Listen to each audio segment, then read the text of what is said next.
ఎలాగా నిర్మితమైంది అంటే, మనం పంచభూతాల నుంచి నిర్మితమైంది తెలుసుకున్నాం మనం. ఇది ప్రత్యేకించి అన్నగత శరీరం అని కూడా అంటాం మనం. ఈ శరీరాన్ని అన్నగత శరీరం అంటారు. అన్నమే దీనికి ఆహారము. నీరు దీనికి ఆహారము. గాలి దీనికి ఆహారము. అగ్ని దీనికి ఆహారము. ఓకేనండి? మరి ఈ శరీరము అన్నగత శరీరమైనప్పుడు అన్నంతో మాత్రమే జీవిస్తుంది. అన్నం అంటే ఏమొస్తుంది? అంటే మనం వండుకునే బియ్యం అనేది ఏదైతే ఉందో అన్నం అని కాదు. పండ్లు, కూరగాయలు, ఆకుకూరలు. దీంతో మాత్రమే ఈ శరీరము నిర్మితమైందని చెప్పాలి. ఎట్లాగంటే పూర్వం రోజుల్లో కూడా ఆహారం వండుకోవడం తెలియని స్థితిలో ఉన్న రోజుల్లో కూడా శరీరం ఉంది. మనిషి బతికి ఉన్నాడు. ఎట్లా బతికున్నాడంటే చెట్ల నుంచి వచ్చే పండ్ల ద్వారా జీవిస్తూ, ఆహారంగా స్వీకరిస్తూ, జీవిస్తూ బతికేవాడు.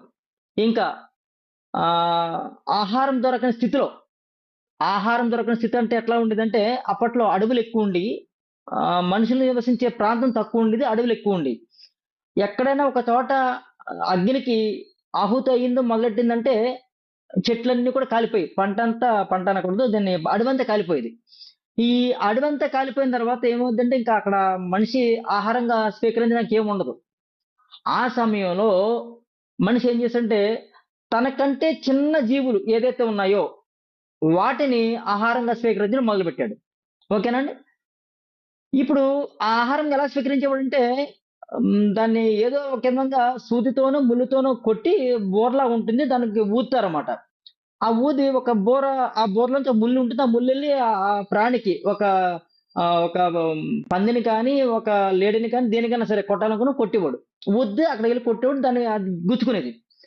గుచ్చుకున్న తర్వాత చనిపోయేది. చనిపోయిన తర్వాత దాన్ని అప్పట్లో వాళ్ళకి కత్తులు కూడా ఉండేవి కావు. ఈ చెట్టు యొక్క కొమ్మల్నే బాగా నూరుకొని కత్తి కింద తయారు చేసుకునేవాడు.